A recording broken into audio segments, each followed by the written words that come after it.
అంటే crushing start చేసిందే అప్పుడు, ఇంకా పండుగ ఇంకే.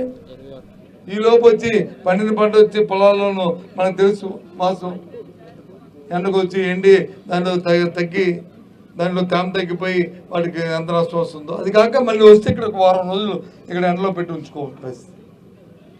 ఇది చాలా దురదృష్టం.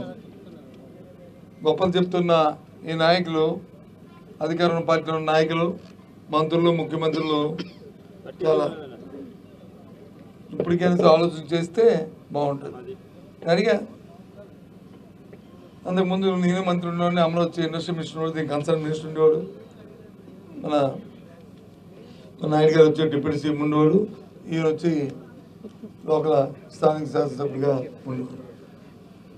ఎప్పుడు మా మీటింగ్ పెట్టినా వచ్చి అని ఇగో దీనికి ఇవ్వాలా డబ్బులు, దీనికి రిలీజ్ చేయండి, వాళ్ళతో మాట్లాడండి అని ఒకటే నస.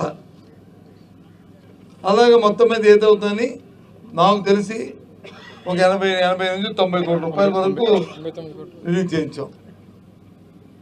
ఉన్న బకాయిలన్నింటినీ కూడా తీర్చుకెళ్ళాం. ఏదో ఒక బ్యాంక్ బకాయి తప్ప, సబ్జెక్ట్ కరెక్షన్ ఒక బ్యాంక్ బకాయి తప్ప మిగతా ఏ బకాయిలు లేకుండా ఫ్యాక్టరీని క్లీన్ చేసి అవి అప్పచెప్పాం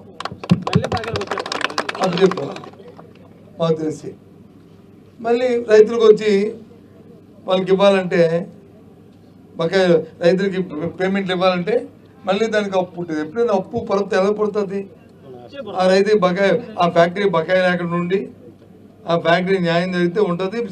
ఆ మేనేజ్మెంట్ చర్చిస్తున్నారు ఉంటే కమిట్మెంట్ ఉంటే వస్తుంది. ఇప్పుడు మరి 70,000 టన్నులు అంటే సుమారు 21 కోట్ల రూపాయలు.